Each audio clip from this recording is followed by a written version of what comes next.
friends, welcome to Freedom in a Budget. I'm Kelly and today is a special edition of Dumbing That Friday. This is a very highly requested video from you guys on how I started meal prepping for my coworkers, how I have made it into, I don't want to say business, but a little side hustle, and how I've gotten it to pay for almost half of my groceries every single month, which is awesome and a really great tool and a great way to hit our goals and help my coworkers hit their goals as well. So it's a win-win for both of us. So I went on Instagram and I asked you guys to ask me your questions of what your meal prep questions are. How does it work? How did I start doing this? What are the logistics? So I'm going to answer your questions, and then after that I'm going to give you like a step-by-step guide of how I do it. How do I figure out how much I charge them? How do I prep it? How do I give it to them? How do I present it? How do I not get in trouble with my coworker and my boss and all that? A lot of great questions, so we're gonna dig in. First question, do you ever have weeks when you just rather meal prep for yourself? Oh yeah, there's weeks when I'm exhausted and I just want something super simple and I don't want to go into this whole lavish meal and just want to have like sandwiches or something crazy simple like that, and or something a little bit more healthy or something a little less healthy, and I dread it, but it's a side hustle, and you know, it's a way for me to make some extra income, so I suck it up and do it. But there is definitely times, that is for sure. Next question, do you meal plan for other people? Do you just prep it and just plan it for them with lists and instructions?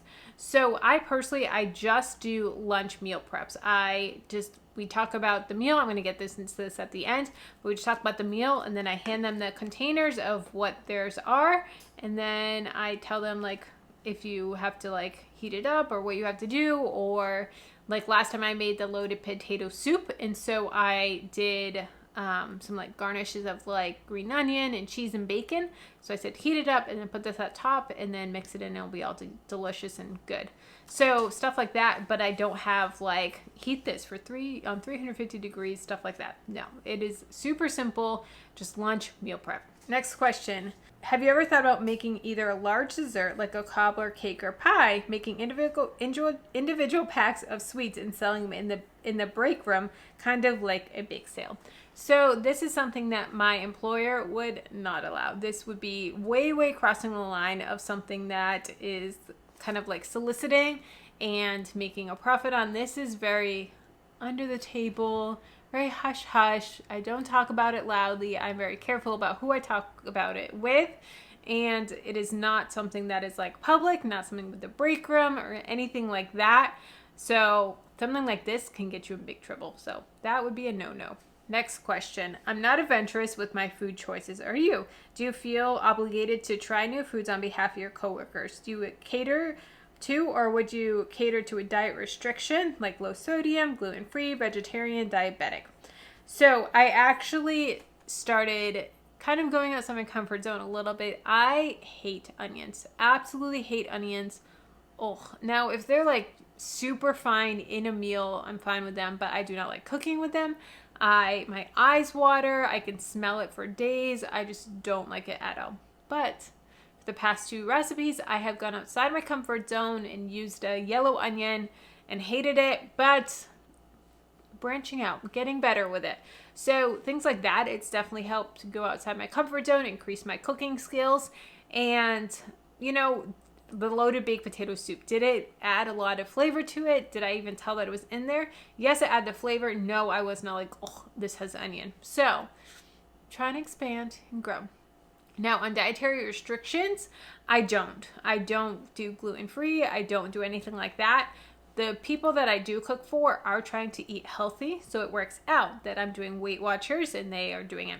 Now I'm doing it's going to come out in a couple weeks, but because I have to edit and everything, but a meal prep on my broccoli cheddar soup, and I'm doing a Weight Watchers version for me and for them. Then after I take my portions out, I'm going to add more cheese and make it more not Weight Watchers friendly for them. So more fattening, but more enjoyable for them. So I'm kind of doing the opposite, rather than making it healthier, making it a little bit more fattening and delicious for them, but still keeping it Weight Watchers friendly for me.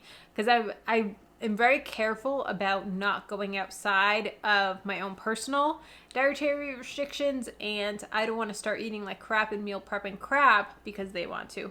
Now, I did make a minor exception last week in the loaded baked potato soup, but I only made 2 servings for myself. So I was very careful not to have it for a week's worth of days, and then after that, then I rolled over the potatoes and made loaded baked potatoes. So that was delicious. But no, I do not do restrictions for them. Next one is, I thought about doing this since most of my coworkers drool when they see my food.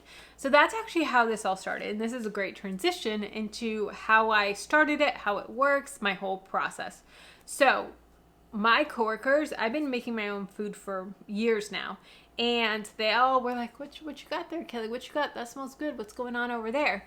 And so it just kind of like, oh, what's Kelly got today? Oh, Kelly, you should meal prep for us. Oh, Kelly, you should cook for us. And then it was kind of like, okay. And I actually ended up calling out one of my coworkers because I was helping him with his budget. I was helping pay off credit cards. And he was eating out every single meal. He was eating crap. He wanted to lose weight. He wanted to cut down on his spending. So I kind of challenged him of like, why don't I cook for you? Then you know you're eating healthy foods. You're saving a butt ton of money by not spending $15 a meal out. And I'm making the money. And he was like, okay. And I was like, wait, you're serious? Oh, okay. All right, let's do this. So he kind of called my bluff on it, but it's been a lot of fun and I'm glad he did. So my process is, what I do is, now it started out with just him and I. He was the only one. And what I would do is I would tell him, this is what I'm thinking. These are the meals that I'm thinking. I may be thinking, broccoli cheddar soup or loaded baked potatoes or some kind of casserole or whatever.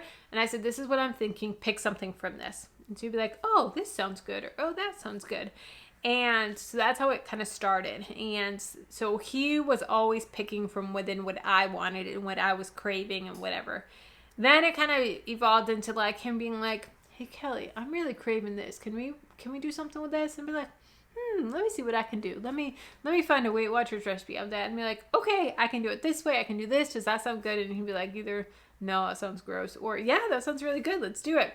So that's kind of how it evolved with that. Then I made my chicken tortilla soup that you guys have all seen. My Chick-fil-A chicken tortilla soup. And then all my other coworkers were like, what's that? What's that? And now I cook for a couple of coworkers. Because of that soup, it has branched out. And so many people are wanting to try it now. And so now my coworkers are on a soup kick. They had the chicken tortilla soup. They had the little bit baked potato. Today I'm making broccoli cheddar soup. So we're doing soups a lot. But soups, they do last the whole week. So sometimes there's been weeks where we've made meatloaf. By Thursday, Friday, the meatloaf is not very good. So soups tend to last well and they don't get gross like halfway through, which is good. So what I do for them is I don't give them a set price. What I do is I go to the grocery store, figure out how much it's going to cost. I charge them for all of the ingredients. Every single, not just their portion, but all of the ingredients to make the entire recipe, including my portion. Then whatever that is, I'll round up like $2 or $3. So if it costs $10 to make, I'll round it up to $12 or $13, and that's what they'll pay me. So they're still getting a ridiculous deal. That's like one meal out that they're getting for 3 or 4 days. And then I'm still getting free food as well. So that's how it works. I still keep it in my main grocery budget. I don't go and like take that out of my groceries. I still factor that into the $200 that I spend every month. And then any income that they bring in, then I use that as side hustle income. So that's how I do it. I just meal prep it and I just give it to them in containers. I have been running out of containers. I wash them and everything, but now with more people. So I did purchase some mason jars, some wide mouth mason jars that I'm going to be giving them their soups in this week. So hopefully that'll make it a little bit easier just to like clean. And then I had the wide mouth plastic lids. So that'll be super easy and super convenient. So that is how I meal prep. That's how I do it. And it's really a great way just to stay organized. It's a great way just to make some extra income and keep myself accountable of, yeah, I need to meal prep because they're counting on me. And it's been a lot of fun.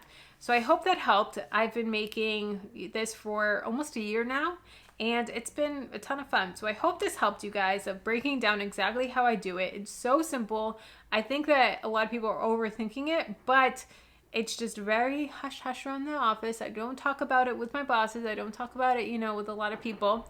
But word is slowly spreading. But you do have to be very careful about people, soliciting, anything like that, and, anything for your own gains.